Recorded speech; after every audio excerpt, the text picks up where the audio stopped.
आज का धर्म है उत्तम अकिंचन, और इस उत्तम अकिंचन धर्म के दिन आचार्य का विशेष प्रवचन यहाँ हो रहा है। प्रवचन के पूर्व में मंदिर की योजना में, संस्कृत की योजना में, धर्मशाला की योजना में अगर किसी को दान स्वीकृति देना है तो आप नाम लिख करके भेज सकते हैं। तत्वार सूत्र के कक्षा के बाद आपको यहाँ शास्त्रदान करने का अवसर मिलेगा। आज तत्वार सूत्र का पाठ तुरंत प्रारंभ कर रहे हैं। आज तत्वार सूत्र का पाठ आदरणीय बाल ब्रह्मचारी श्रेयांश भैया जी, जिनकी जन्मभूमि सदलगा है, और सदलगा से आए हुए पुत्र 2006 में कुंडलपुर से उन्होंने व्रत की शुरुआत की थी, और 2015 में गोरछामर पंच कल्याणिक में उनका आजीवन व्रत हुआ था। अभी परम पूज्य निर्यापक श्रमण मुनिश्री नियम सागर जी महाराज इनके सानिध्य में रहकर वो आत्म कल्याण की साधना कर रहे हैं। 2016 में उन्होंने संयम स्वर्ण महोत्सव के दिन डोंगरगढ़ में दूसरी प्रतिमा ग्रहण की। उनके माताजी भी, उनकी माँ, उनका भी प्रतिमा है, 5वीं प्रतिमा है। ऐसे ये व्रती परिवार और श्रेयांश भैया जी सदलगा से सम्मेद शिखर जी पूरी 3000 किलोमीटर की पैदल यात्रा भी कर चुके हैं। उनके साथ हम भी थे। ऐसे भैया जी को मैं निवेदन करता हूं कि आज के दिन तत्वार सूत्र का पाठ प्रारंभ करें।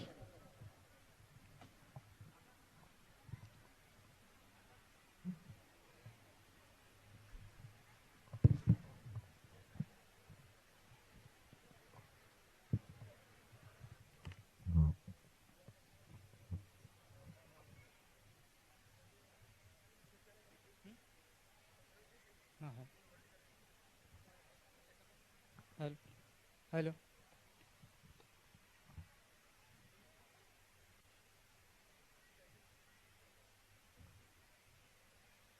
जय बोले अंतरिक्ष पार्श्वनाथ भगवान की, अंतिम शासन नायक श्री महावीर भगवान की, वर्तमान के वर्धमान संत शिरोमणि आचार्य गुरुवर विद्यासागर मुनि महाराज की, वात्सल्य मूर्ति निर्यापक श्रमण मुनि श्री समय सागर जी, योग सागर जी महामुनि राज की, वात्सल्य मूर्ति निर्यापक श्रमण अभिक्षण ज्ञानोपयोगी मुनि श्री नियम सागर महाराज की, पूज्य पवित्र सागर जी महाराज की, अभिनंदन सागर जी महाराज की, सुपार सागर मुनि महाराज की, मंचासीन विराजमान निर्यापक मुनिश्री प्रसाद सागर एवं मुनिश्री चंद्रप्रभु सागर जी, पूज्य निरामय सागर जी महाराज की, अहिलक श्री सिद्धांत सागर जी मुनि महाराज की,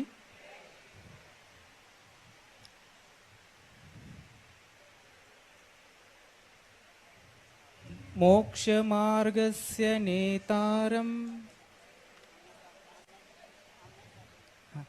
आमने स्वाध्याय वेलायाम कायोत्सर्गम करोमि।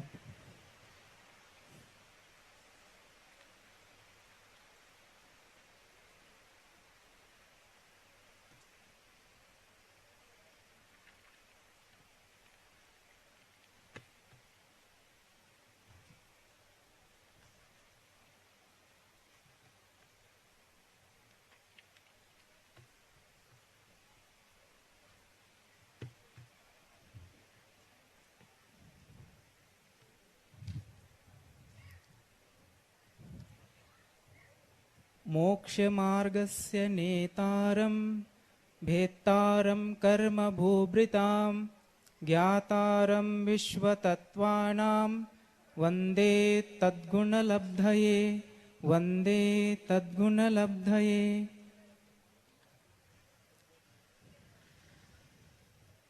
सम्यक् दर्शन ज्ञान चारित्राणि मोक्ष मार्गः, तत्वार्थ श्रद्धानं सम्यक् दर्शनम्, तन्निसर्गा दधिगमाद्वा जीवा जीवाश्रव बंध संवर निर्जरा मोक्षास्तत्वम्, नामस्थापना द्रव्य भाव तस्तन्यासः, प्रमाण नयैरधिगमः, निर्देश स्वामित्व साधनाधिकरण स्थिति विधानतः, सत्संख्या क्षेत्र स्पर्शन कालांतर भावाल्प बहुत्वैश्च, मतिश्रुतावधि मनः पर्यय केवलानि ज्ञानं तत्प्रमाणे आद्ये परोक्षं प्रत्यक्षमन्यत् मतिः स्मृतिः संज्ञा चिन्ताविनिबोध इत्यनर्थान्तरम् तदिन्द्रियानिन्द्रिय निमित्तम् अवग्रेह हावाय धारणाः बहुविध क्षिप्राणि श्रुतानुक्त ध्रुवाणां सेतराणाम् अर्थस्य व्यञ्जनस्यावग्रहः न चक्षुरनिन्द्रियाभ्यां श्रुतं मतिपूर्वं द्वैनेक द्वादश भेदं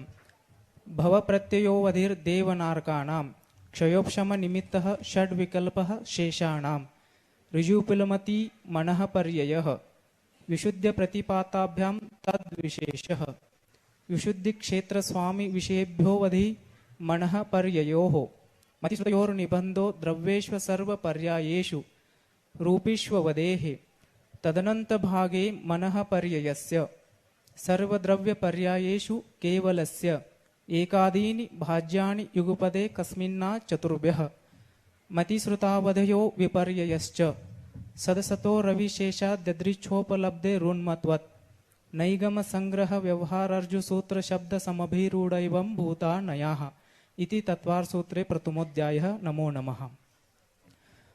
औपशमिक क्षायिको भावो मिश्रश्च जीवस्य स्वतत्वमौदैक पारिणामिकौ च द्विनवाष्टादशैकविंशति त्रिभेदा यथाक्रमम् सम्यक्त्व चारित्रे ज्ञान दर्शन दान लाभ भोगोपभोग वीर्यानि च ज्ञानाज्ञान दर्शन लब्धयश्चतुस्त्रि पंच भेदाः सम्यक्त्व चारित्र संयमा संयमाश्च गति कषाय लिंग मिथ्या दर्शना ज्ञाना संयता सिद्ध लेशास चतुस्त्रेकैकैक षड्भेदाः जीव भव्या भव्यत्वानि च उपयोगो लक्षणं स द्विविधोष्ट चतुर्भेदः संसारिणो मुक्ताश्च समनस्का मनस्काः संसारिणस्त्रसस्थावराः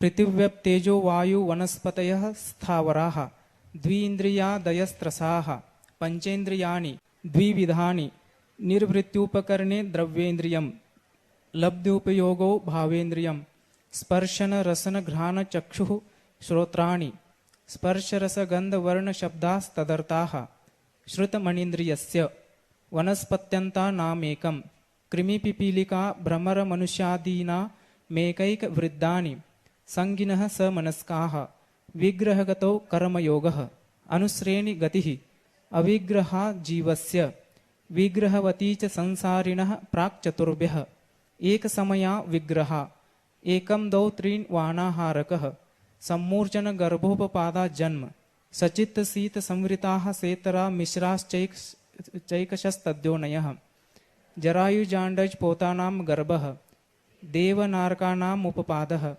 शेषाणां सम्मूर्छनम् तारिक वैक्रिक आहारक तैजस कर्मणानि शरीराणि परं परं सूक्ष्मं प्रदेशतो संख्येय गुणं प्राक् तैजसात् अनंत गुणे परे अप्रतिघाते अनादि संबंधे च सर्वस्य तदादीनि भाज्यानि युगपदे कस्मिन्ना चतुर्भ्यः निरुपभोगमन्त्यं गर्भसम्मूर्छनज माद्यम् औपपादिकं वैक्रिकं लब्धि प्रत्ययं च तैजसमपि शुभं विशुद्ध्यमव्याघाति चहारकं प्रमत्त संयतस्यैव नारक सम्मूर्छनो नपुंसकानि न देवाः शेषास्त्रिवेदाः औपपादिक चर्मोत्तम देहा संख्येय वर्षायुषो नपवर्त्यायुषः इति तत्वार सूत्रे द्वितीयोऽध्यायः। नमो नमः।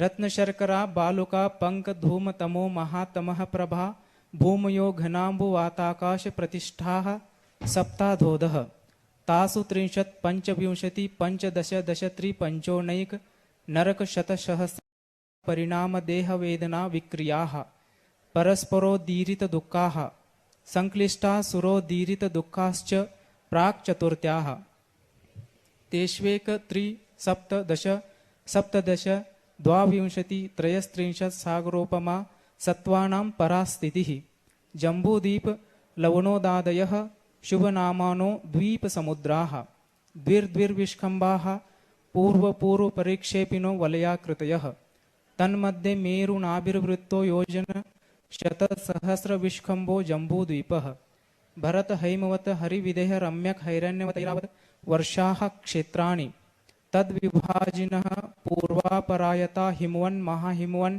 निषद नील रुक्मि शिखरिणो वर्षधर पर्वताः हेमार्जुन तपनीय वैडूर्य रजत हेममयाः मणिविचित्र पार्श्वा उपरि मूले च तुल्य विस्ताराः पद्म महापद्म तिगिंच केसरी महापुंडरीक पुंडरीका हृदास्तेषामुपरि प्रथमो योजन सहस्रायामस्तदर्ध विष्कम्भो हृदः दश योजनावगाहः तन्मध्ये योजनं पुष्करं तद्द्विगुण द्विगुणा हृदाः पुष्कराणि च तन्निवासिन्यो देव्यः श्री धृति कीर्ति बुद्धिलक्ष्म्यः पल्योपमस्थितयः ससामानिक परिषत्काः गंगा सिंधु रोहितास्या हरिद्धरिकांता सीता सीतोदा नारी नरकांता सुवर्ण रूप्यकुला रक्ता रक्तोदाः सरितस्तन्मध्यगाः द्वयोर्द्वयोः पूर्वाः पूर्वगाः स्वेषास्त्वपरगाः चतुर्दश नदी सहस्र परिवृता गंगा सिन्ध्वादयो नद्यः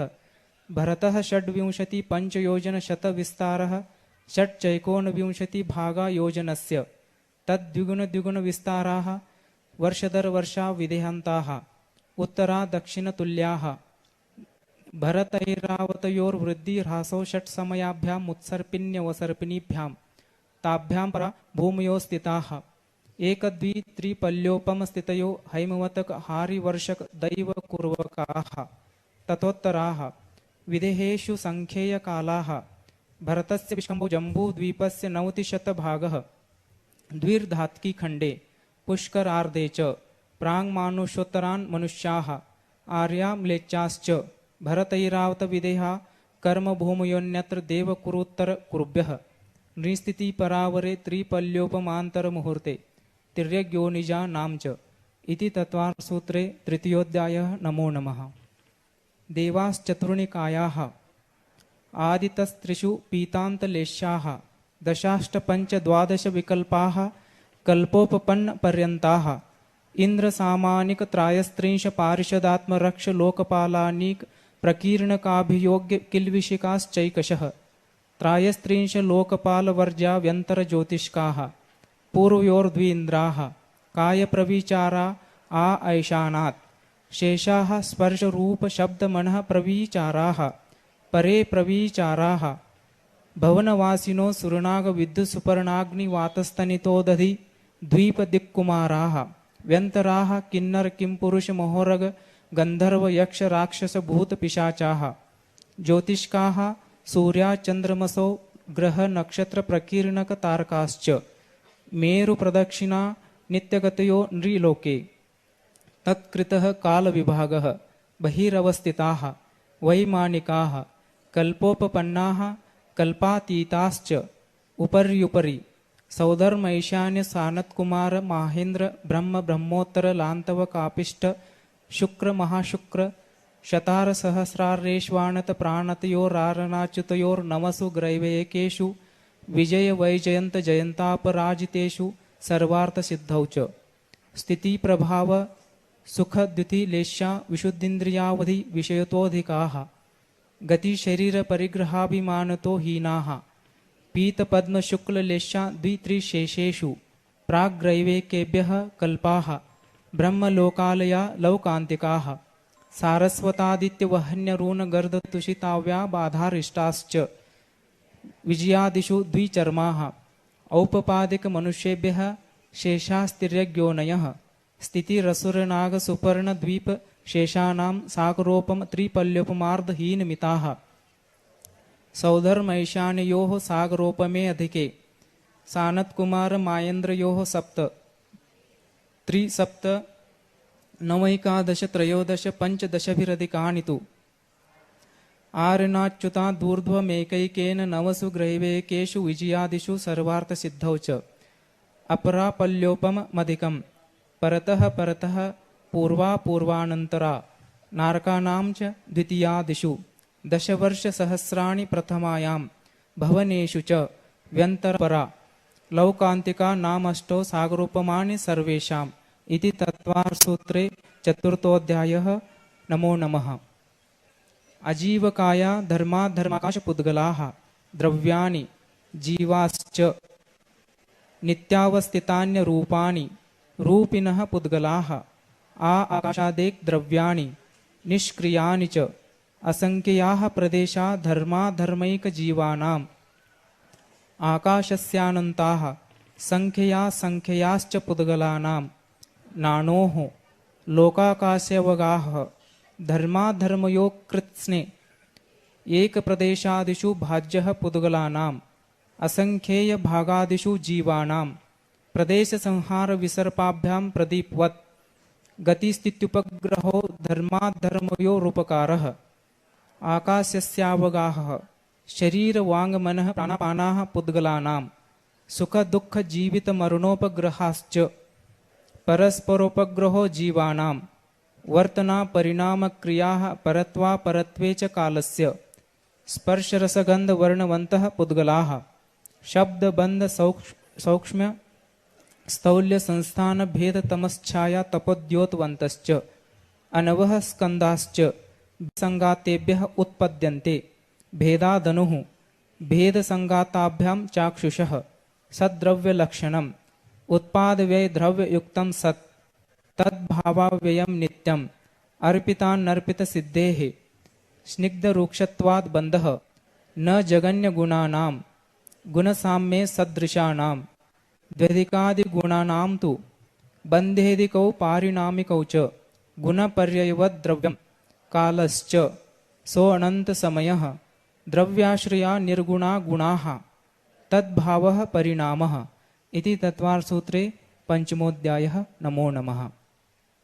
काय वाङ् मनः कर्मयोगः स आश्रवः शुभः पुण्यस्याशुभः पापस्य स कषाय कषाययोः साम्प्रदायिकैर्यापतयोः इन्द्रियकषाया व्रतक्रियाः पञ्चविंशति संख्याः पूर्वस्य भेदाः तीव्रमन्द ज्ञाताज्ञात भावादिकरण वीर विशेषेभ्यस्तद्विशेषः अधिकरणं जीवा जीवाः आद्यं समरं समारंभारंभ योगकृत कारितानुमत कषाय विशेषैस्त्रिश्चतुश्चैकशः निर्वर्तना निक्षेप संयोग निसर्गा द्वि चतुर्द्वि त्रि भेदाः परम् तत्प्रदोष निह्नव मात्सर्यान्तराया साधनोपघाता ज्ञान दर्शनावरणयोः दुःख शोक तापाक्रंदन वदपरिदेव नान्यात्म परोभय स्थानान्य सद्वेद्यस्य भूतवृत्त्यनुकंपा दान सराग संयमादि योगः शांतिः शौचमिति सद्वेद्यस्य केवली श्रुतसंग धर्म देवा वर्णवादो दर्शन मोहस्य कषायो दयातीव्र परिणामश्चारित्र मोहस्य बहुआरंभ परिग्रहत्वं नारकस्यायुषः माया तैरज्ञोनस्य अल्पारंभ परिग्रहत्वं मानुषस्य स्वभाव मार्दवं च निश्चीलव्रतत्वं च सर्वेषां सराग संयम संयमा काम निर्जरा बालतपांसि दैवस्य सम्यक्त्वं च योगवक्रता विसंवादनं चाशुभस्य नाम्नः तद्विपरीतं शुभस्य दर्शन विशुद्धिर्विनय संपन्नता शील व्रतेष्वनति चारो भीक्ष्ण ज्ञानोपयोग संवेगौ शक्तितस्त्याग तपसी साधु समाधिर्वैयावृत्यकरण मरहदाचारि बहुश्रुत प्रवचन भक्तिरावश्यका परिहानिर मार्ग प्रभावना प्रवचन वत्सलत्वमिति तीर्थकरत्वस्य परात्मनिंदा प्रशंसे सदसद् गुणोच्छादनोद्भावने च नीचैर्गोत्रस्य तद्विपर्ययो नीचैर्वृत्त्यनुत्सेको चोत्तरस्य विघ्नकरण मंत्रायस्य इति तत्त्वार्थसूत्रे षष्ठो अध्यायः। नमो नमः।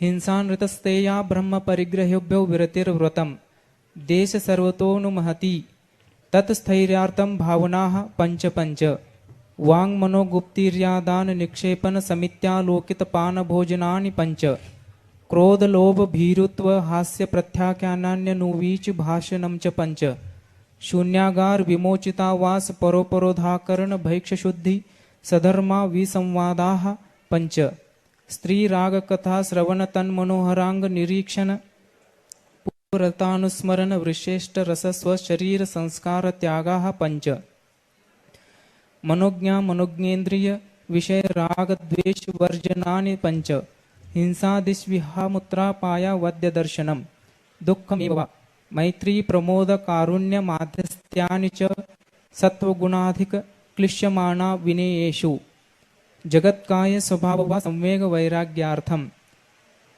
प्रमत्त योगात् प्राण व्यपरोपणम हिंसा असदभिधानमनृतम अदत्ता दानं स्तेयं मैथुनम ब्रह्म मूर्छा परिग्रह निश्शल्यो व्रती अगार्य नगारश्च अनुरतो गारी दिग्देशानर्थ दंड विरति सामायिक प्रोषदोपवासोपभोग परिभोग परिमाणातिथि सविभाग व्रत संपन्नश्च मारणांतिकीं सल्लेखनां जोषिता शंका कांक्षा विचिकित्सान्य दृष्टि प्रशंसा संस्तवाः सम्यक् दृष्टे रतिचाराः व्रतशीलेषु पंच पंच यतः क्रमम् बंधवदच्छेदाति भारारोपणान्न पान निरोधाः मिथ्योपदेश रहोभ्याख्यान कूटलेख क्रिया न्यासापहार साकार मंत्र भेदाः स्तेन प्रयोग तधारितादान विरुद्ध राज्यातिक्रम हीनादिक मानोन्मान प्रतिरूपक व्यवहाराः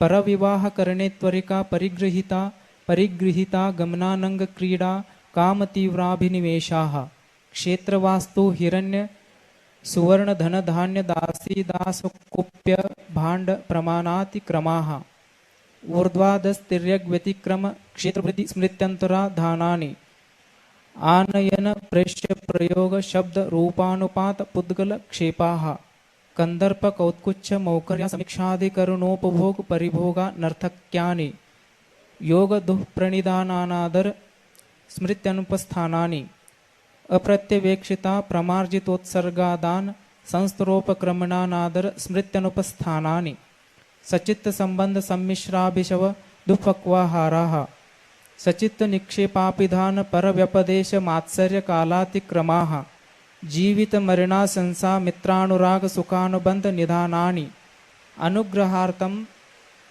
स्वस्यातिसर्गो दानम विधि द्रव्य दात्री पात्र विशेषात् तद्विशेषः इति तत्त्वसूत्रे सप्तमो अध्यायः मिथ्या दर्शना विरति प्रमाद कषाय योगा बंध हेतवः स कषायत्वात् जीवः कर्मणो योग्यान पुद्गला नादत्ते स बंधः प्रकृति स्थित्यनुभव प्रदेशास्तद्विदयः आद्यो ज्ञान दर्शना वर्ण वेदनीय मोहनीयायुर्नाम गोत्रांतरायः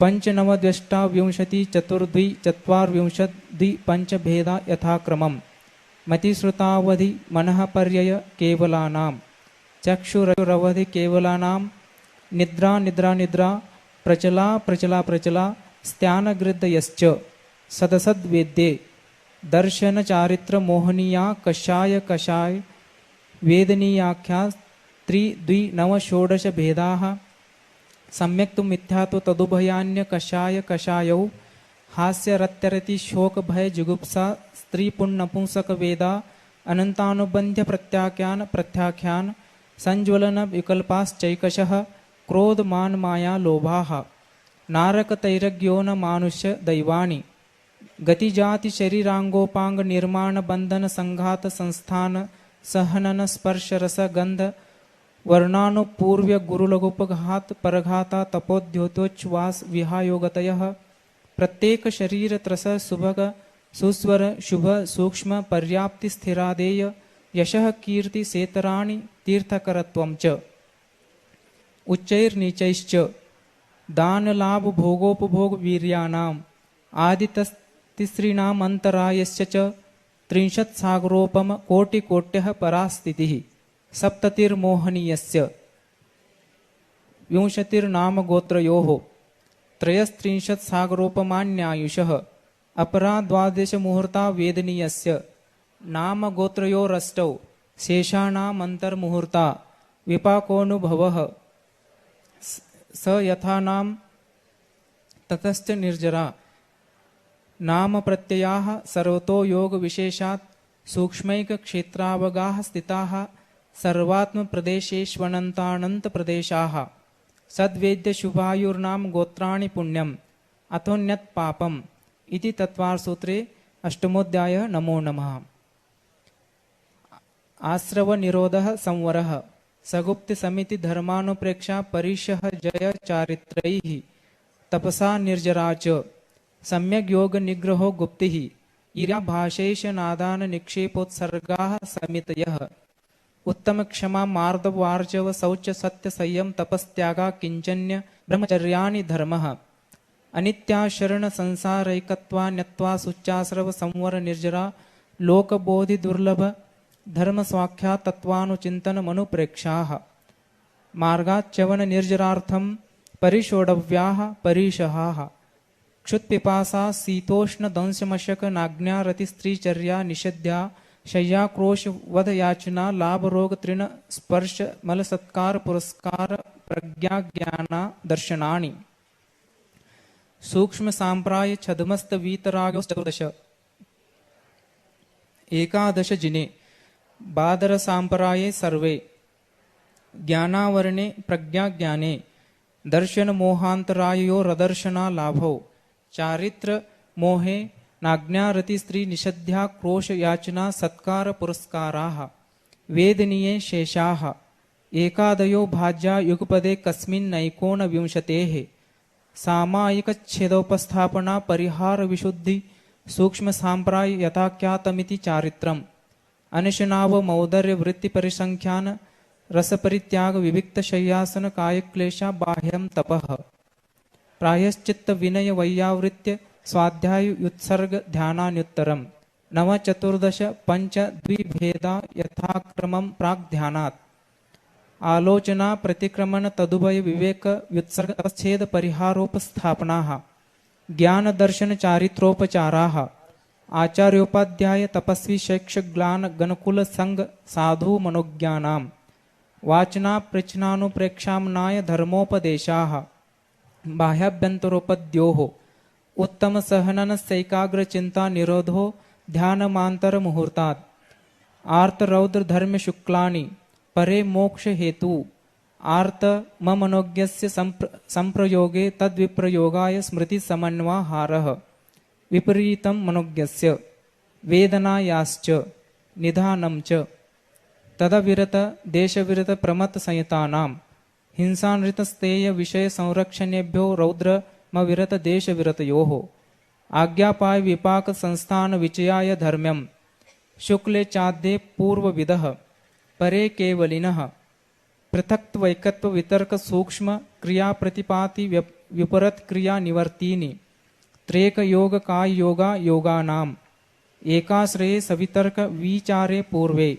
अविचारं द्वितीयम् वितर्कः श्रुतम् विचारोर्थ व्यंजन योग संक्रांतिः सम्यक दृष्टि श्रावक विरतानंत वियोजक दर्शन मोह क्षपकोप शमकोप शांत मोह क्षपक क्षीण मोह जिनाः क्रमशो संख्य गुण निर्जराः पुलाक बकुश कुशील निर्ग्रंथ स्नातकाः निर्ग्रंथाः संयम श्रुत प्रतिसेवना तीर्थ लिंग लेशोपपाद स्थान विकल्पतः साध्याः इति तत्वार सूत्रे नवमोऽध्यायः मोह क्षयाच ज्ञान दर्शनावरणांतराय क्षयाच केवलम बंध हेत्व भाव निर्जराभ्याम कृत्स्न कर्म विप्रमोक्षो मोक्षः औपशमिकादि भव्यत्वा नाम च अन्यत्र केवल सम्यक्त्व ज्ञान दर्शन विसिद्धत्वेभ्यः तदनंतर मूर्ध्वं गच्छत्या लोकांतात् पूर्व प्रयोगादसंगत्वात् बंधच्छेदात् तथा गति परिणामाच्च आविद्य कुलाल चक्रवद व्यपकत लेपलांबु वधेरंड बीज वदग्नि शिखावच्च धर्मास्तिकाया भावात् क्षेत्र काल गतिलिंग तीर्थ चारित्र प्रत्येक बुद्ध बोधित ज्ञानावगाहनांतर संख्याल्प बहुत्वतः साध्याः इति तत्वासूत्रे दशमोऽध्यायः नमो नमः अक्षर मात्र पदस्वरहीनं व्यंजन संधि विवर्जितरेपं साधुभिरत्र मम क्षमितव्यं को न विमुह्यति शास्त्र समुद्रे दशाध्याये परिचिन्ने तत्वार्थे पठिते सति फलं साधुपवासस्य भासितं मुनिपुङ्गवै तत्वार्थसूत्रकर्तारं गृद्धपिच्छोपलक्षितं वन्दे गणीन्द्र संजात मुमा स्वामी मुनीश्वरं मुमा स्वामी मुनीश्वरम्।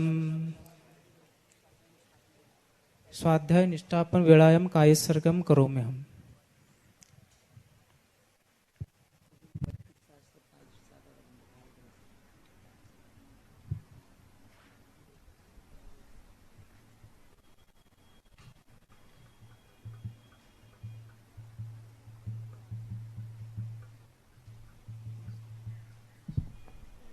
आचार्य उमा स्वामी मुनि महाराज की, आचार्य गुरुवर श्री विद्यासागर मुनि महाराज की, समस्त मुनि संघ की।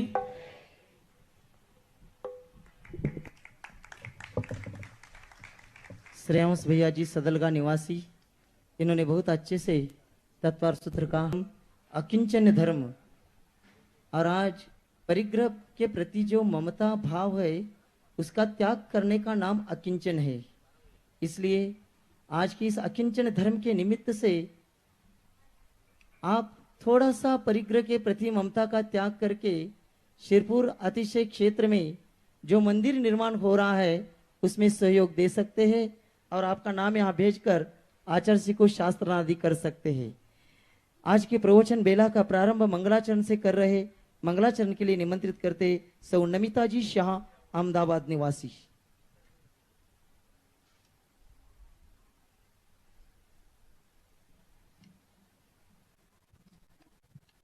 बोले मूल नायक श्री 1008 अंतरिक्ष पार्श्वनाथ भगवान की। आचार्य पद जिनसे सुशोभित है ऐसे परम उपकारी संत शिरोमणि आचार्य प्रवर गुरुवर श्री विद्यासागर जी महामुनि राज की, समस्त आचार्य संघ की। गुरु की आंखें बोलती फिर मुख की क्या बात, धन्य उसी का माथ है जिस पर गुरु का हाथ। पर की पीड़ा देख गुरु की करुणा जल सम बह जाती, किंतु स्वयं की पीड़ा में वह गिरि समान दृढ़ बन जाती। ऐसे गुरु के गुण चिंतन में सफल हुआ मेरा हर पल। शांत हो गई आज चेतना, दूर हुई मन की हलचल, दूर हुई मन की हलचल। ज्ञानी है ध्यानी है त्यागी है मेरे गुरु महान, ज्ञानी है ध्यानी है त्यागी है मेरे गुरु महान। योगी वैरागी के चरणों में झुकता है सारा जहां, ज्ञान के समंदर में डूबते रहे, आनंद मुक्ता को चुनते रहे। ऋषियों के स्वामी ऋषि राज की तरह, वे तो लगे मुनियों के नाथ की तरह। गुरुवर हाँ मेरे गुरुवर, गुरुवर श्री विद्यासागर। शिव पथगामी है प्रभु अनुगामी है, अपने ही आत्म के मीत हो गए। गीत जो गाना है निज को रिझाना है, आध्यात्म सुर के संगीत हो गए। जग को तो तज दिया प्रभु को पा लिया, गुरु का रूप जन जन के मन को भा गया, गुरु का रूप जन जन के मन को भा गया। ऋषियों के स्वामी ऋषि राज की तरह, ये तो लगे मुनियों के नाथ की तरह। गुरुवर हाँ मेरे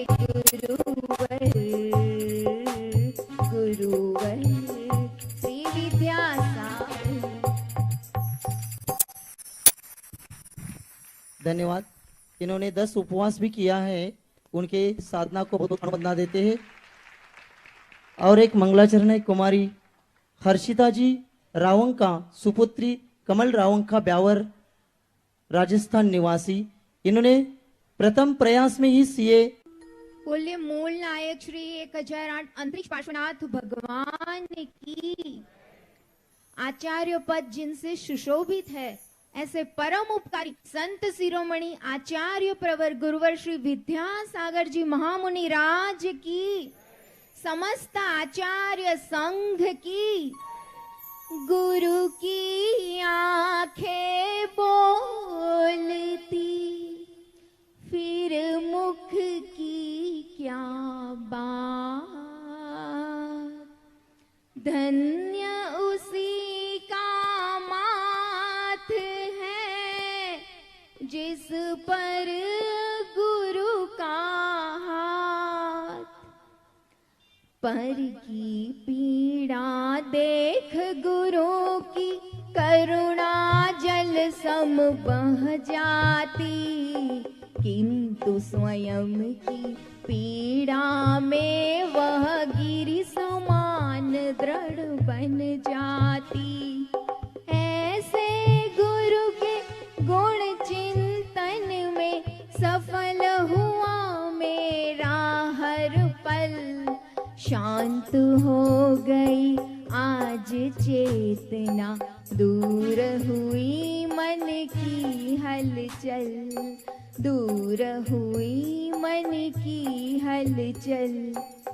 ज्ञानी है ध्यानी है त्यागी है मेरे गुरु महान। ज्ञानी है ध्यानी है त्यागी है मेरे गुरु महान। योगी वैरागी के चरणों में झुकता है सारा जहां। ज्ञान के समंदर में डूबते रहे, आनंद मुक्ता को चुनते रहे। ऋषियों के स्वामी ऋषि राज की तरह, वे तो लगे मुनियों के नाथ की तरह। गुरुवर हाँ मेरे गुरुवर, गुरुवर श्री विद्यासागर। शिव पथगामी है, प्रभु अनुगामी है। अपने ही आत्म के मीत हो गए। गीत जो गाना है, निज को रिझाना है। आध्यात्म सुर के संगीत हो गए। जग को तो तज दिया, प्रभु को पा लिया। गुरु का रूप जन जन के मन को भा गया। गुरु का रूप जन जन के मन को भा गया। ऋषियों के स्वामी ऋषि राज की तरह, ये तो लगे मुनियों के नाथ की तरह। गुरुवर हाँ मेरे गुरुवर, गुरुवर श्री विद्यासागर। धन्यवाद। इन्होंने 10 उपवास भी किया है, उनके साधना को बहुत बंदा देते हैं। और एक मंगलाचरण है कुमारी हर्षिता जी रावंका, सुपुत्री कमल रावंका ब्यावर, राजस्थान निवासी। इन्होंने प्रथम प्रयास में ही सीए और इनके परिवार को पढ़गान करके आहार देने का सौभाग्य मिला। और उन्होंने समोशन की मुख्य प्रतिमा 151 कलश राशि की स्वीकृति यहाँ दी है। वे भी आए सपरिवार और आचार्य को शास्त्र दान करे। संजीव कुमार जैन, आनंद कुमार अरिहंत, आदित्य जैन गाजियाबाद निवासी। इन्होंने भी संस्कृत जिनालय की एक संस्कृत जिनालय 3,51,000 रुपए की दान स्वीकृति दिए। वे भी आए और आचार्य को शास्त्र दान करे। सभी लोग नीचे से ही शास्त्र दान करना है, ऊपर कोई नहीं जाएंगे। श्रीमान सचिन कुमार, नवीन कुमार, सचिन कुमार, नवीन कुमार, निशी जैन, मुजफ्फर बिहार, शकुंतला देवी दलाल, नंदलाल जी, सुरेश जी, सोनू जी, हिमांशु, चिराग कोठारी, पाटनी, भिलवाड़ा, राजस्थान, इन्होंने 55,555 का छत्र चामर महामंडल के लिए दान स्वीकृति दे। वे भी आए और आचार्य श्री के चरणों में श्रीफल अर्पण करके आशीर्वाद प्राप्त करे। ऋषिल राजेंद्र पाटिल, सांगली निवासी, इन्होंने भी संस्कृत का एक जिनालय 3,51,000 रुपए की दान स्वीकृति दिए। वे भी सपरिवार आए और आचार्य जी को शास्त्र दान करे। श्रीमती दीपाली जी, नीलम जी जैन, पुणे निवासी, इन्होंने संस्कृत जी एक प्रतिमा 2,02,202 रुपए की दान स्वीकृति दिए। वे भी आए और आचार्य जी को शास्त्र दान करे। सुनीता भारत जी झांबरे, उस्मानाबाद, इन्होंने भी 2,02,202 रुपए की एक प्रतिमा जी की दान स्वीकृति दिए। वे भी आए और आचार्य जी को शास्त्र दान करे। आशा अशोक जैन, उज्जैन निवासी, इन्होंने भी छत्र चामर भामंडल के लिए 55,555 रुपए की दान राशि की स्वीकृति दिए। वे भी आए और आचार्य जी के चरणों में श्रीफल अर्पण करके आशीर्वाद प्राप्त करे। नरेंद्र कुमार, नीलिमा, नताशा, अभिषेक, राहुल, बिलाला, किशनगढ़ निवासी, इन्होंने 2,02,202 रुपए की एक प्रतिमा जी विराजमान करने की स्वीकृति दी है। वे भी आए और आचार्य जी को शास्त्र दान करे। सुनीता नागनाथराव घेवारे, केज, जिला बीड निवासी, इन्होंने भी सोने की एक अंगूठी यहाँ दान में दी है। वे भी आए और आचार्य जी के चरणों में श्रीफल अर्पण करके आशीर्वाद प्राप्त करे। श्रीमती पुष्पा जैन, उज्जैन निवासी, इन्होंने भी सोने के कान के टॉप्स यहाँ दान में दिए। वे भी आए और आचार्य जी के चरणों में श्रीफल अर्पण करके आशीर्वाद प्राप्त करे। 2100, 5100, 3100 को बहुत सारे नाम यहाँ आए हैं। सभी लोगों से मैं निवेदन करता हूँ, जिन्होंने दान दिया है, आपको मालूम है, वो सब वही जगह पर खड़े रह करके आचार्य जी को नमस्तु करेंगे और आशीर्वाद प्राप्त करेंगे। जिन्होंने 31, 2100 और 5100 की शिलाएं दी है, बहुत सारे नाम हैं। अभी समय के अभाव में इतने सारे लोगों को यहाँ नहीं बुलाते, तो आप सभी लोगों से निवेदन है, सभी दानदाता परिवार आपके जगह, अपने जगह पर खड़े रहेंगे और आचार्य जी को नमस्तु करके आशीर्वाद प्राप्त करेंगे।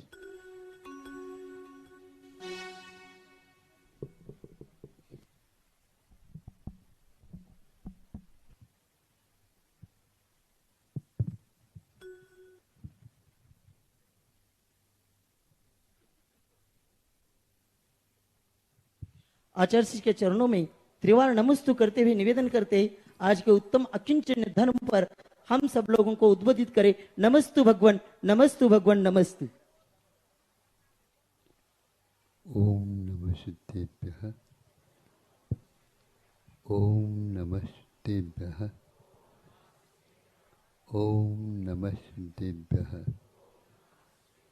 अहिंसा परमो धर्म की, आचार्य गुरुवर श्री कुंद कुंद भगवान की, आचार्य गुरुवर श्री ज्ञान सागर मुनि महाराज की। चलो परम पूज्य संत शिरोमणि आचार्य भगवान विद्यासागर जी महामणि राज की, समस्त आचार्य संघ की।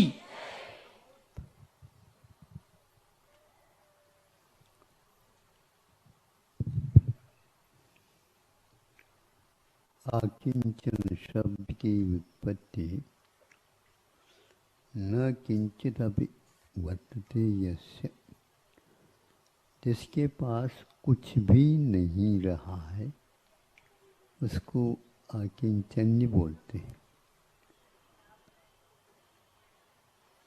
उसका वह धर्म ही आकिंचन हो गया।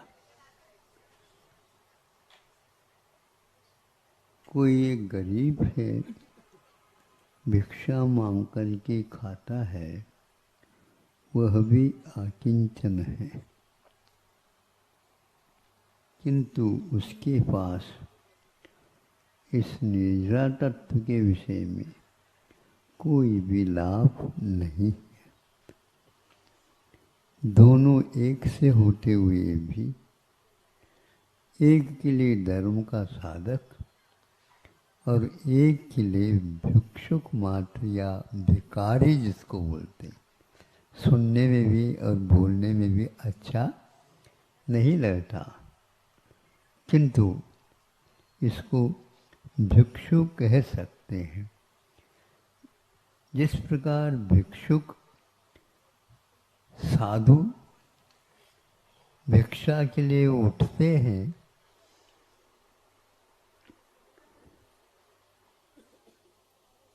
उदर वेदना क्षुधा को दूर करने के लिए,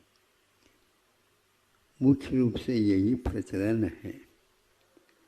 किंतु इसका प्रचलन दूसरी अपेक्षा से कि वह संयम की साधना करना चाहता है, इसलिए उसे आहार अनिवार्य है।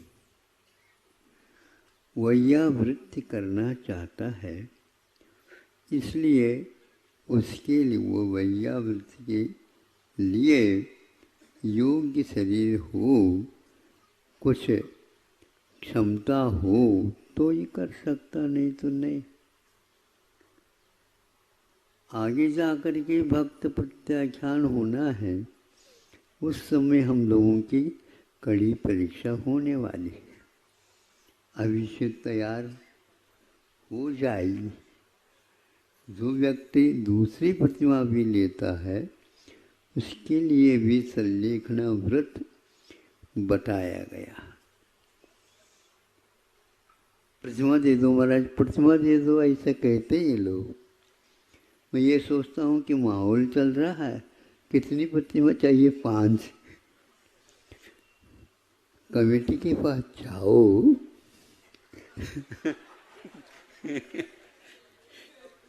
5 जाओ तो 5 ले लो, 2 चाहो तो जो चाहो।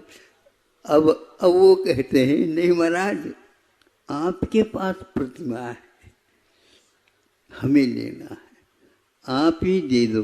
तो हमारे पास हो तो दे दूं, हमारे पास तो भिक्षु प्रतिमा है।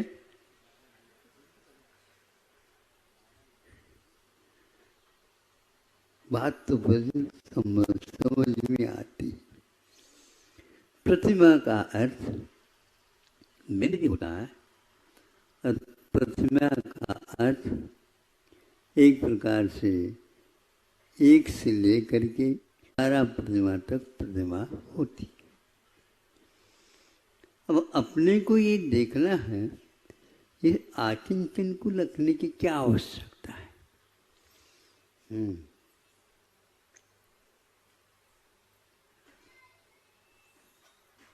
नवनीत में गोरस की यात्रा पूर्ण नहीं होती, किंतु वह अधूरी ही रहती। अब क्या शेष है जो गोरस को अंतिम सीढ़ी तक पहुंचाना है अथवा मंजिल तक पहुंचाना है, उसको उसका जो दूध का सार माना जाता है, वह नवनीत नहीं किंतु वह घृत है।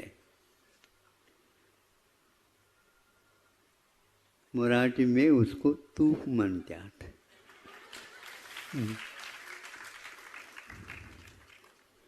कर्नाटक में तुप्पा।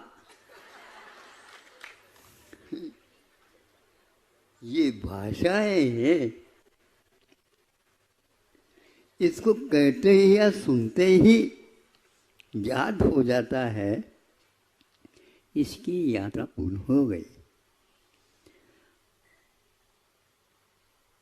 नवनीत में नहीं हुई, और जब नवनीत के बाद उसको पिघलाया जाता है या गर्म कर दिया जाता है, वहाँ पर उसकी सही अकिंचन की ओर जाने की तैयारी हो जाती। कैसे हो जाते? सर्वप्रथम वो गायब हो जाता है जो गुलाई को लेकर के रहता है, और वह एक प्रकार से पतला हो जाता।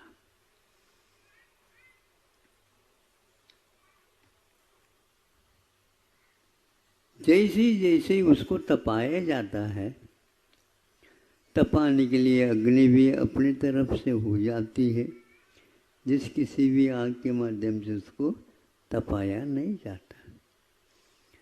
और तपाते तपाते पाक शास्त्र वेत्ता जो होते हैं उसको समझ लेते हैं कि अब तपाने की कोई आवश्यकता नहीं है।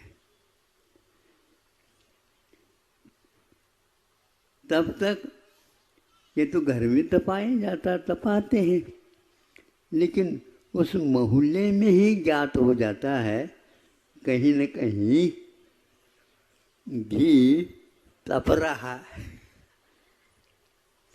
उसकी सुरभि सुगंधी सारदत्त को फैलाती हुई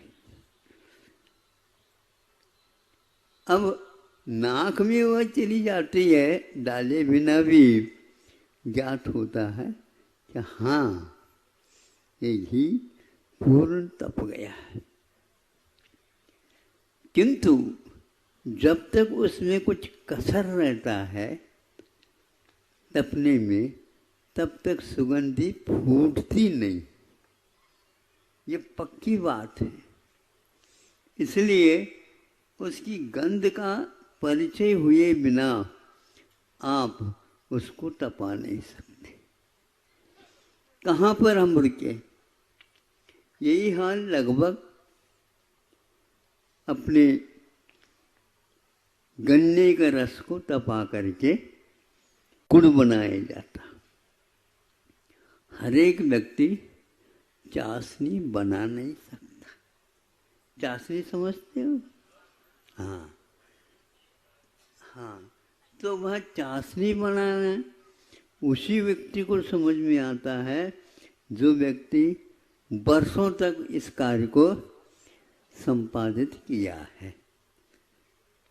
अन्य जो व्यक्ति काम करने वाले उनके लिए जो पैसा वेतन के रूप में दिया जाता है वो अलग रहता है, और जो इसको बोलते हैं दक्षिण में गुड़व्या,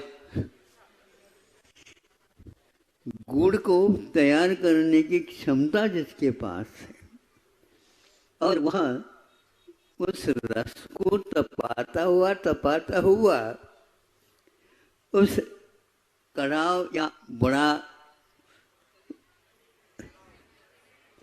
गंगाड़ांतर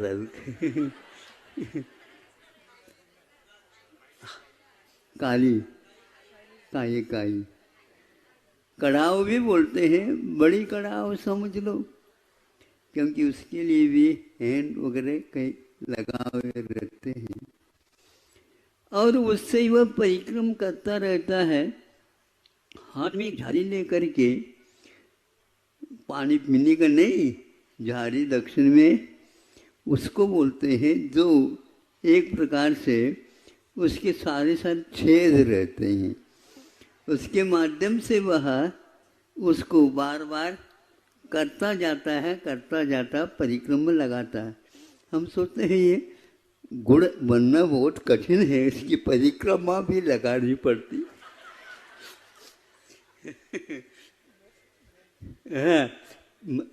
उसको बोलते हैं उसके भीतर रहने वाला कूड़ा कचरा, इसको मड़ी बोलते हैं। हाँ, तो ये सब साफ हो जाता है, तब वह कहीं उस चाशनी के योग्य हो जाता है। लेकिन फिर भी उसको एकदम गुड़िया लोग ठीक नहीं समझते, वो अपने ढंग से देखते हैं, उसको बार बार झाड़ी से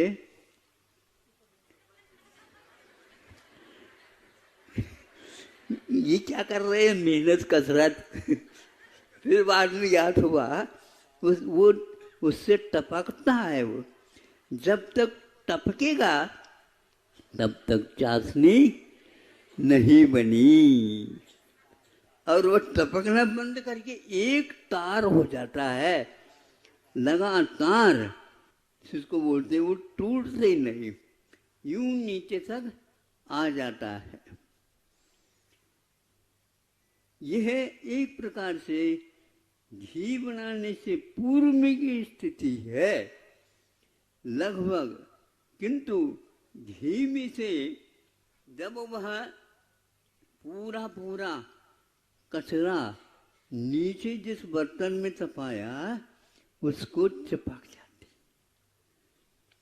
कैट की बहुत दिन के बाद याद आ गया। तो प्रवचन के समय पर ये शब्द आ जाते ही, तो वह उसको चिपकाए रहता है। बच्चों को वह बहुत प्रिय रहता है। हाँ, और उसको खरोंच खरोंच करके उनको दिया जाता है और वो खाते रहते। हाँ, अब यहाँ पर मैं ये कहना चाह रहा हूँ, जब तक वह कचरा उस घी के रूप में रह नहीं, तब तक उसको हम शुद्ध पका हुआ घी नहीं कह सकते। इसका एक और है, लेकिन वह घंटों के बाद ज्ञात हो जाता है। उसमें दाना दाना आ जाते हैं। घी में साबूदाना के दाना या उससे खसखस का रवा, रवा के लड्डू, तो वो उसके आ जाते हैं। इससे ज्ञात हो जाता है कि यह पूर्ण तपा हुआ है। और यह यदि शुद्ध तपा है, निश्चित है, इसमें अब किसी को भी मिला नहीं सकता, वह अलग ही रहेगा। मिलाने के बाद में भी वह अपना परिचय देता रहेगा।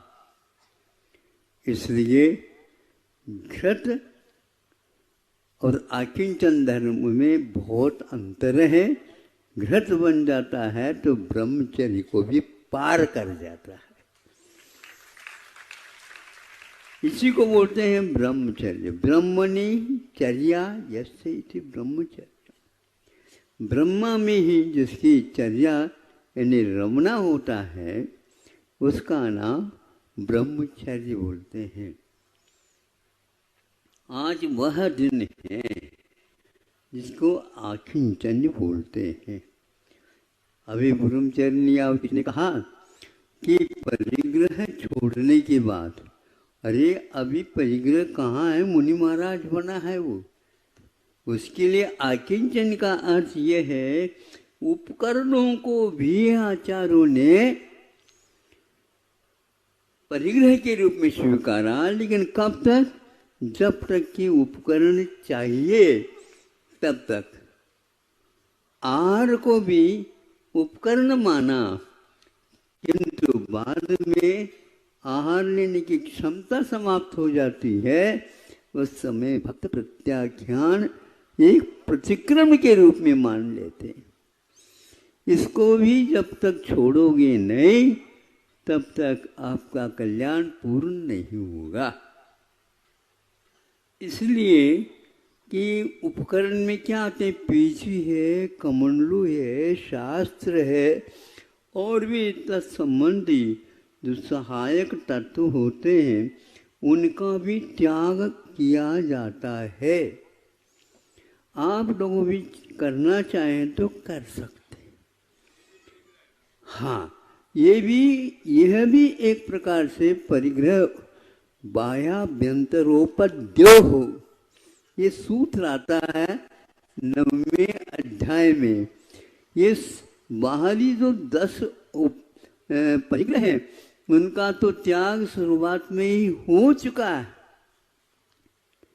मनोज्ञा मनोजेंद्रिय विषयरागत द्वेष वर्जनानि पंच, इस सूत्र में हम देखते हैं।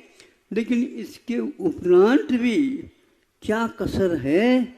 तो वह घी नीचे ऊपर रहता है और नीचे उस पतीली में चिपका हुआ है, वो खरोंच रहता है। ऐसा इसका स्वरूप है।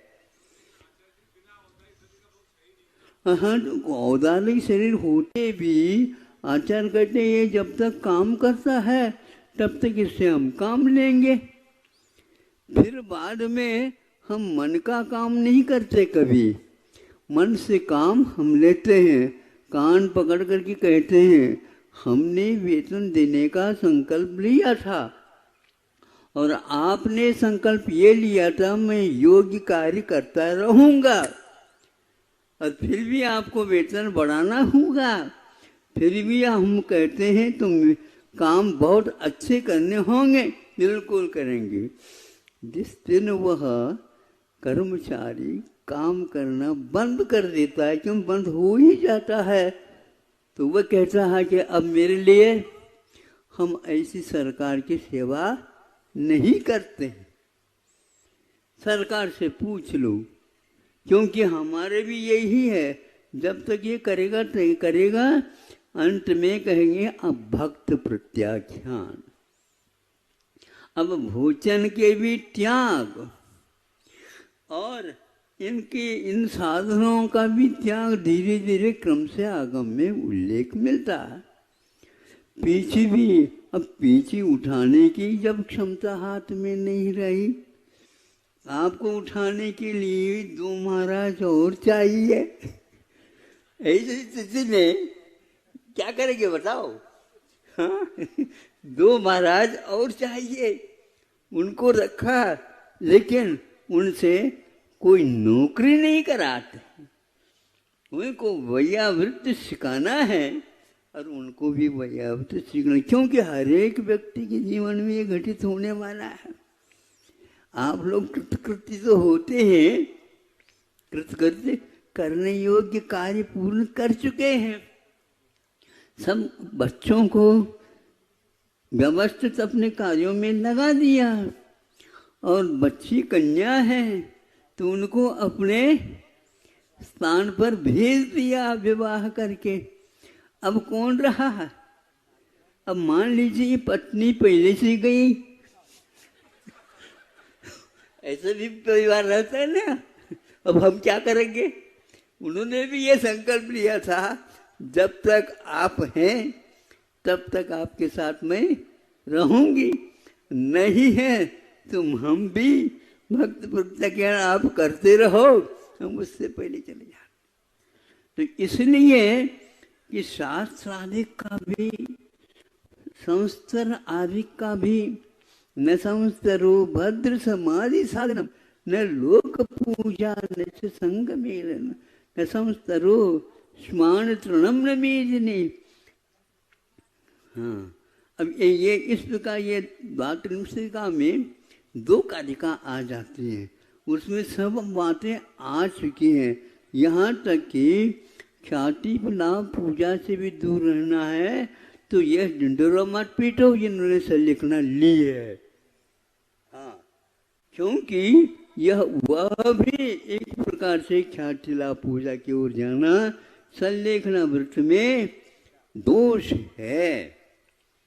इस प्रकार यह निर्दोष चर्या पालन करने के लिए गए तो बाह्याभ्यंतरोपद्यो उपधि, उपधि का षष्ठी के 2 वचन में ये उपद्यो हो, इस प्रकार शब्द बनता है।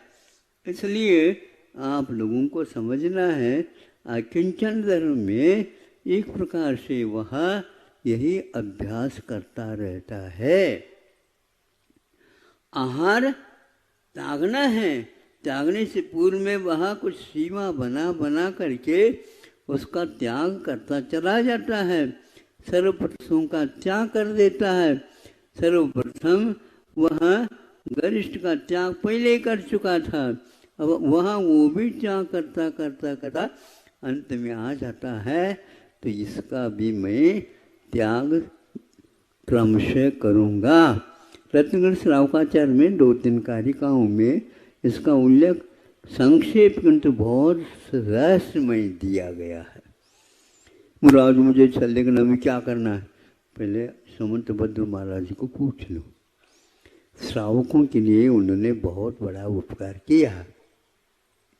अब इसके उपरांत वह भीतर तक पहुंच जाता है। उपकरणों के प्रति भी इसलिए तव मम इस प्रकार का थारी मारी बोलते हैं राजस्थान में इसको।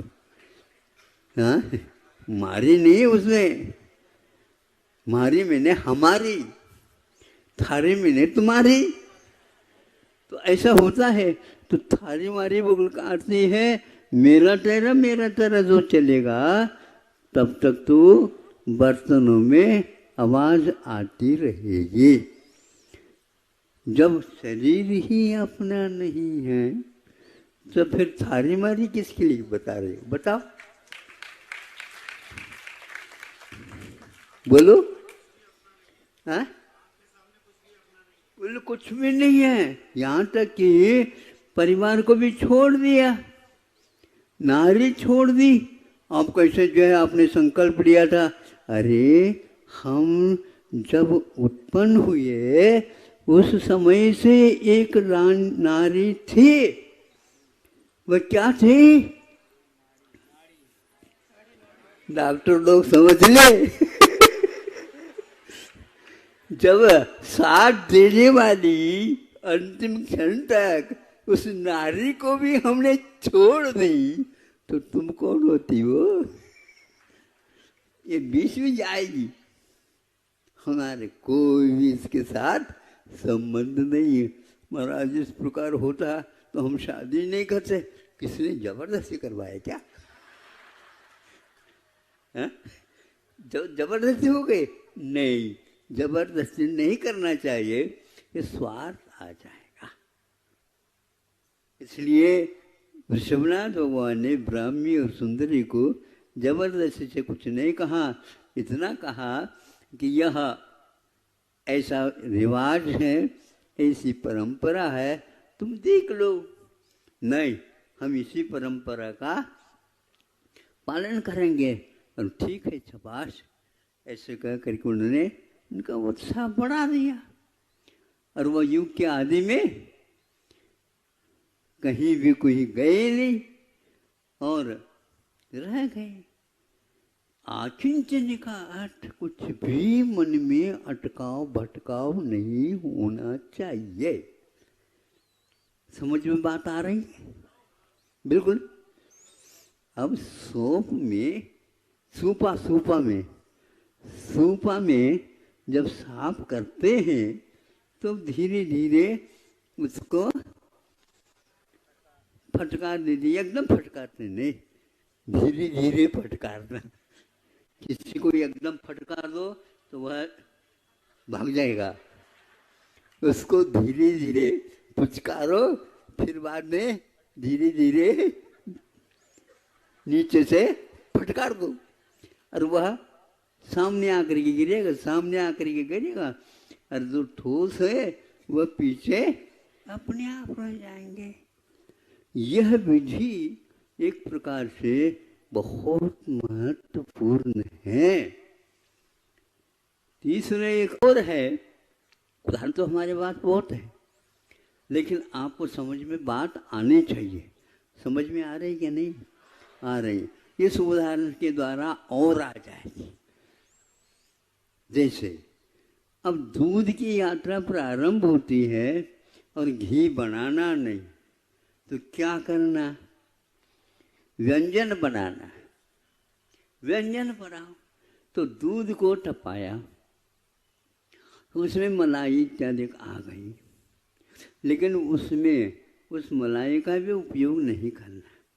उसमें तो जो कहते हो रख कर के उसको थोड़ा सा और मंदी आंच पर उसको टपाओ, फिर धीरे धीरे उसमें वह जले नहीं नीचे, इसलिए चम्मच वगैरह उसके माध्यम से हिलाते रहो।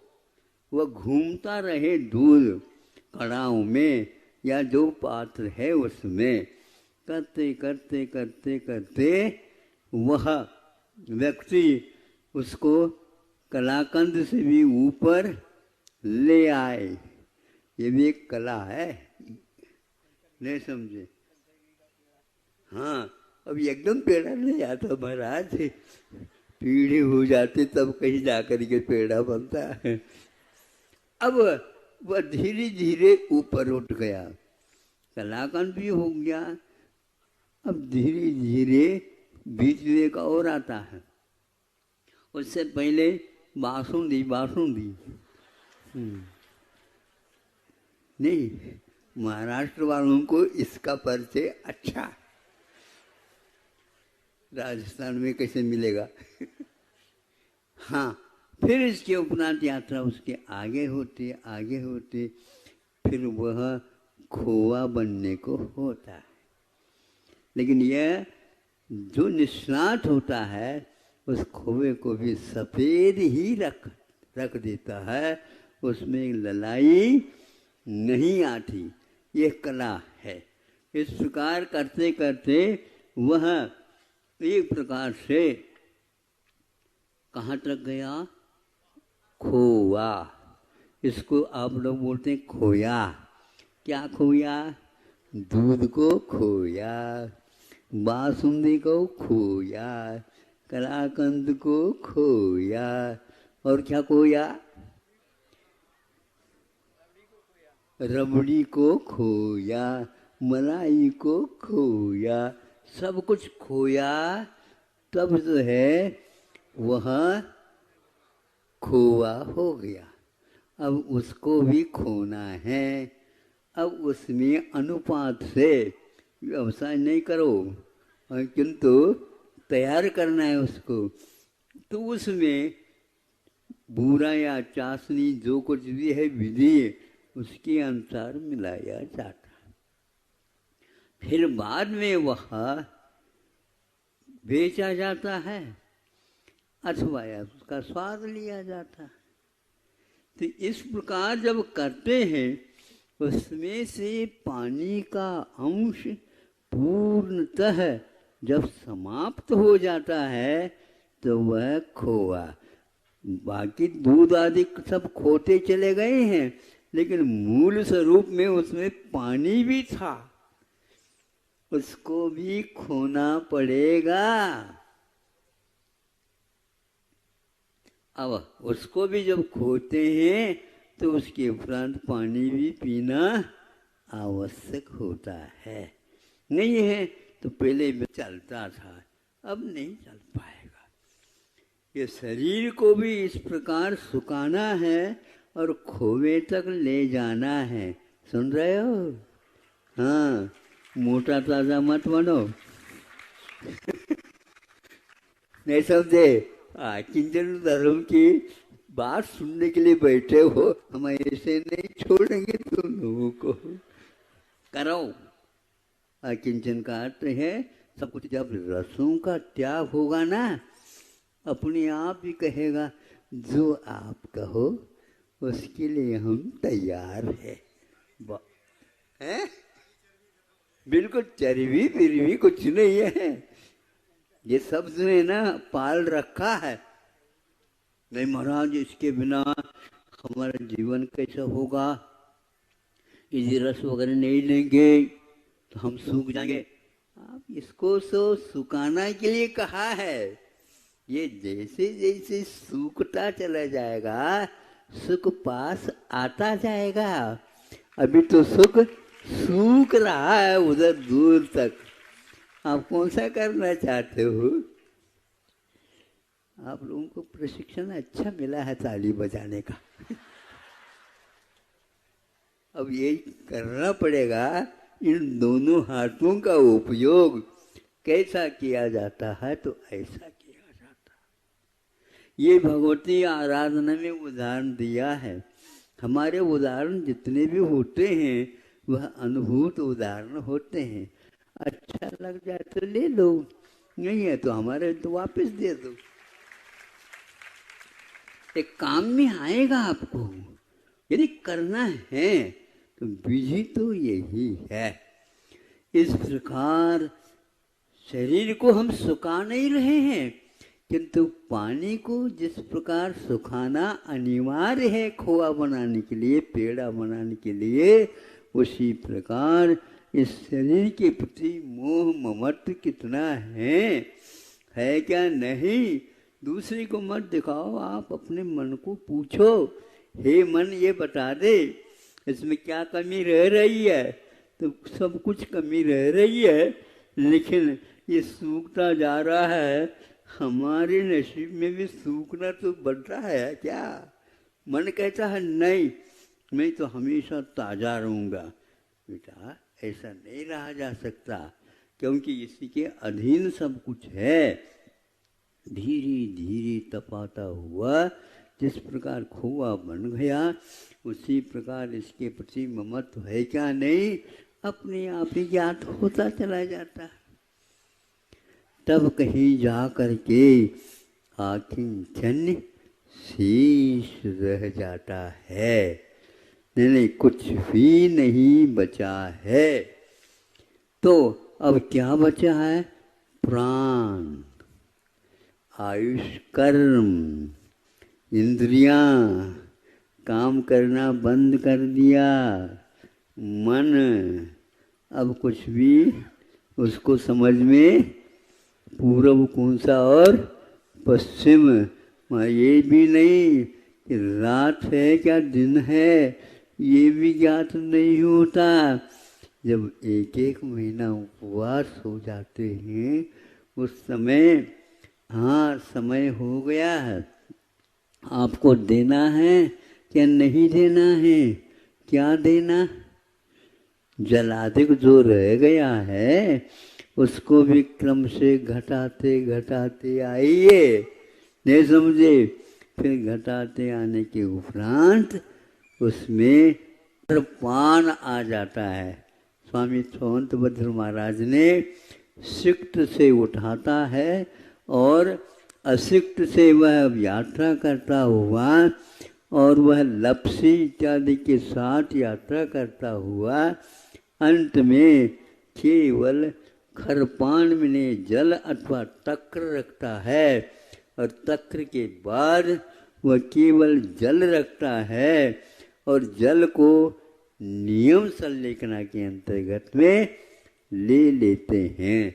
यानी अब बहुत कम रह गया शेष, वह जल भी यदि छोड़ देता बुद्धिपूर्वक, लेकिन बहुत कठिन है जल भी छोड़ना, हाँ बिल्कुल छोड़ना।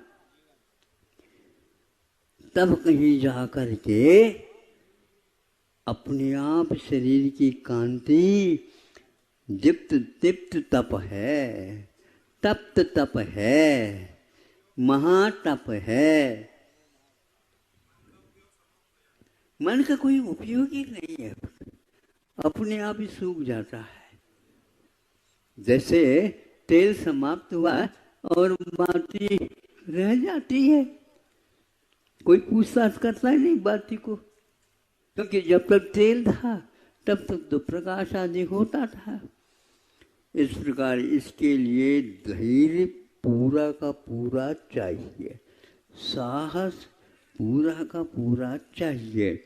अनेक संलेखनाओं में जब भाग लेंगे तब कहीं स्वयं संलेखना लेने के लिए योग्य होते हैं। जिन्होंने इस प्रकार का अभ्यास किया उसको चिंता करने की कोई आवश्यकता नहीं।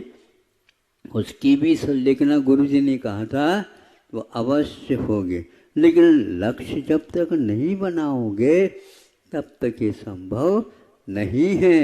ऐसे यह संग में रह करके भी, संग में नहीं रह करके दूसरे संग अथवा दो तीन व्यक्तियों को साथ लेकर के वह इसमें जुट जाता है। इसमें किसी के सलाह, इसमें किसी के निर्देशन नहीं चलते हैं। ग्रंथ स्वयं का अनुभव, देखा हुआ, सुना हुआ, पढ़ा हुआ, ये अनुभव काम में आता है और उसी प्रकार आगे कदम बढ़ाता जाता है, बढ़ाता जाता है, डूबता नहीं है वह। क्योंकि जब नदी सूखी थी उस समय से उसको ज्ञात है कि कहाँ पर कितना पानी रहता है नदी में, और उसी के अनुसार वह चलता जाता है, तो पानी में भी उसको रास्ता मिल ही जाता है और पार उतर जाता है। एक एक महीने, डेढ़ डेढ़ महीने भी लग सकते हैं और वह इतने दीर्घकालीन चर्या को अपनाता हुआ चला जाता है। ऐसे मुनिराज को बार बार प्रणाम करते हैं बड़े बड़े आचार्य भी। ऐसे ही मुनि महाराजों के पास एक आचार्य दूसरे आचार्य भी चला जाता है और संघ को छोड़ करके आता है, तब कहीं जा करके उस संघ में उन्हें प्रवेश मिलता है। बार बार कहे बिना कोई भी प्रवेश तक नहीं मिलता। और यदि मान लो इसकी चर्चा नहीं करते वो, तो तीसरे दिन कह देते हैं अब आप वाशरूम जाना चाहते हो जा सकते, पुस्तक जाना चाहते तो जा सकते, मालेगांव पास हो तो उसको देख करके तो आएंगे। अब ये होता है, इसलिए आप लोगों इसमें किसी भी प्रकार से अन्यथा नहीं समझना चाहिए। दीर्घ संगन वाले होते हैं, जिनके पास महापुरुष माने जाते हैं, जिन्होंने भरत चक्रवर्ती को भी पछाड़ दिया है, नहीं समझे। और यह कौन सा दृढ़ संकल्प है, 1 महीना नहीं 1 वर्ष तक कुछ भी हो हम आहार के लिए उठेंगे नहीं।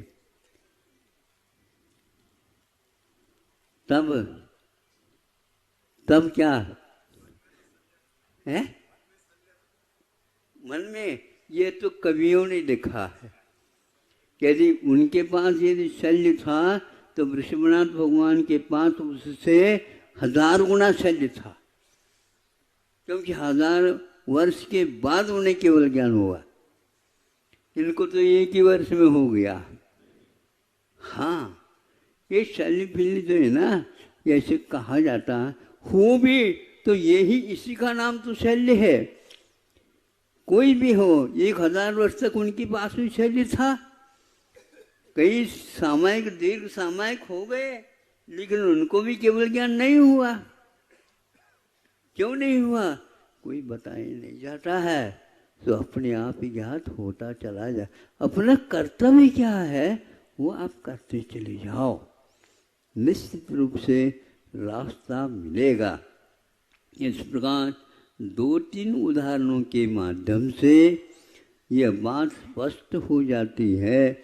हमें जो इष्ट है उस इष्ट के बीच में और कोई अनिष्ट कल्पना नहीं करना चाहिए, बस वही दिखना चाहिए। और अर्जुन को जो दिखता था वो यही दिखता था, काली मिर्च, और वो भी सफ़ेद धागा में नहीं, काली धागा में लटकी हुई है काली मिर्च। और काली मिर्च को वह देखो और नीचे देख करके कड़ाव में वो घूम रहा है, उसका छेद करना अनिवार्य। क्या दिख रहा है? रोन। पेट दिख रहा है? नहीं। फिर क्या दिख रहा है? टहनी? नहीं। फिर क्या दिख रहा है? आम के पाम? नहीं। फिर क्या दिख रहा है? पत्ते? नहीं। फिर क्या दिख रहा है? काली मिर्च। फिर क्या दिख रहा है? वह डोर तो नहीं दिख रही है, लेकिन वह झूल रही है, इतना तो दिख रहा, बाकी कुछ भी नहीं। ये जब कहा फिर क्या देरी है, फिर तो तीर कमान छोड़ दिया, तो वह काली मिर्च छिल करके नीचे आकर के गिर गया। महाराज ऐसा तो उदाहरण किसी ने नहीं दिया, ये अहिंसक उदाहरण है। ये अहिंसक उदाहरण है, हम हिंसा की बात क्यों करें? हाँ, लेकिन लक्ष्य पर पहुंचना चाहिए, बस इतना ही। निशान साधो। अतिसंधान, अतिसंधान संधान नहीं है। अतिसंधान संधान नहीं है। क्या साधो? संधान साधो, निशाने साधो। हाँ, लक्ष्य की ओर ही बाण छोड़ो।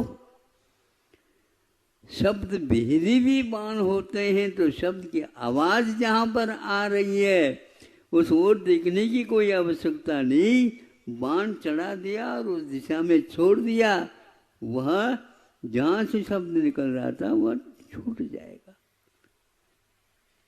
साधना की बड़ी आवश्यकता है। आप दुनियादारी के अनुसंधान करते रहते हो, वह संधान नहीं है। अतिसंधान श्री वेद के बंद के लिए कारण होता है। अतिसंधान एक प्रकार से माया का स्वरूप ले लेता है। अतिसंधान कभी भी हमें अपनी निशाना साधने नहीं देता। ऐसा करूं या ऐसा करूं या ऐसा करूं, किसके पास गऊँ आए थे आदि, अरे निर्देशन में ही आपका समय निकल गया। इसलिए परीक्षा में यदि आप बैठ रहे हो तो अब निर्देशिका को छोड़ दो।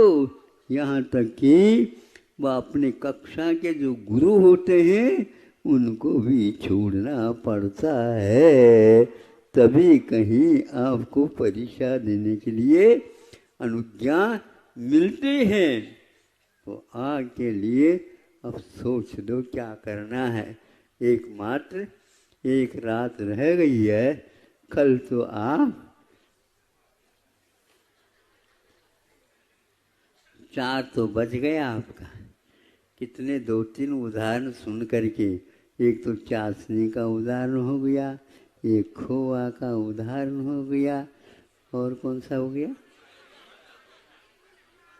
सूपा का। हाँ, हाथ में सूपा लेकर के हैं, किंतु लक्ष्य जिधर है उसको तो रख लेते हो, और जिसका लक्ष्य नहीं है उसको फटकार देते हो। हाँ, फटकारो, दूसरे को मत फटकारो, और धोती भी मत फटकारो, फट जाए जल्दी। हाँ, उसको रख कर के अपनी रक्षा करो, तब कहीं जा कर के आत्मा के रक्षा। ऐसे महाराज होते हैं। प्रायोग मरण का अर्थ होता है किसी के हाथ से सेवा स्वीकार नहीं, दूसरे से तो नहीं करते, अपने आप ही अपने पैरों में दर्द को दूर करने के लिए दबवाते नहीं, दूसरे से भी नहीं और स्वयं के हाथ से भी नहीं। वह केवल उस तरफ देखते रहते हैं और उसको सहन करते रहते हैं। जहाँ पर किसी का आवागमन नहीं होता, आज किसी का आने का मतलब क्या, जानवरों को तो होता है, उन जानवरों से डरने की कोई आवश्यकता नहीं, इन जानवरों से डरने की बड़ी आवश्यकता है। हाँ, समझे, इनसे आप बचो तो प्रायोग मरण हो सकता है, नहीं ये तो ले लो महाराज, हम सेवा करते हैं आपकी, आप तो रह जाओ, ऐसा नहीं चलेगा। सौधर्मेंद्र को भी स्वीकारता नहीं मिली। तीर्थंकरों ने कहा, सौधर छुट्टी अवकाश प्राप्त कर लो। महाराज कैसे हम चले जाएं, हमें तो आप बीच में छोड़ रहे हो, तो आप छोड़ो मुझे। यदि हम नहीं छोड़ते हैं तो आप मुझे छोड़ो, क्योंकि हमारी परीक्षा तो ऐसी ही होगी। किसी के तत्वावधान में हम अपनी परीक्षा नहीं दी, क्योंकि यहाँ 100% अंक चाहिए, उसमें आधा भी कम हो गया तो गया। ऐसा यह 10 लक्षण धर्म है। अब ब्रह्मचर्य के बारे में कल यदि समय मिलता है तो देख लेते हैं, और वह भी आप लेकर के जाना हो तो लेकर के जाओ, उसमें कोई बाधा नहीं है। किंतु आप अपने परिवार के साथ जय जिनेन्द्र कह करके उनको छोड़ करके और कह दो, हमारे ऊपर आप क्षमा कर दो और हमारी भी आपके ऊपर क्षमा है, आप करो या न करो, आपकी मर्जी।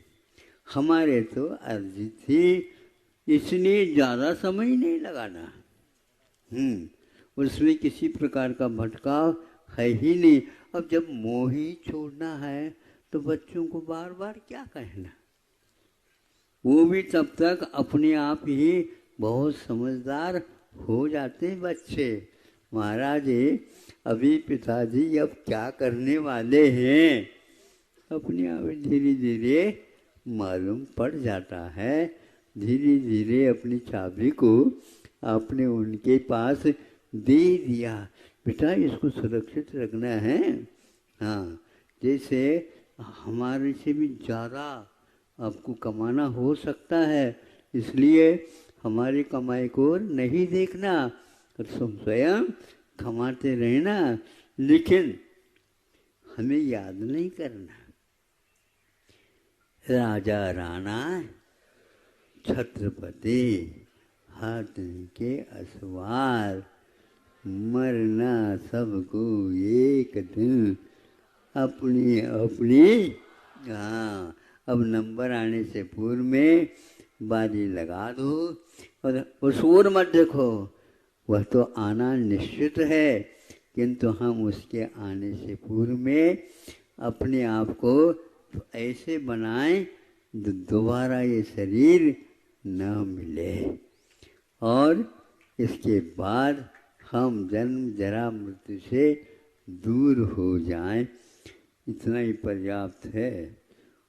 आज आकिंचन क्या है संक्षेप से आपके सामने रख दिया। अहिंसा परमो धर्म की।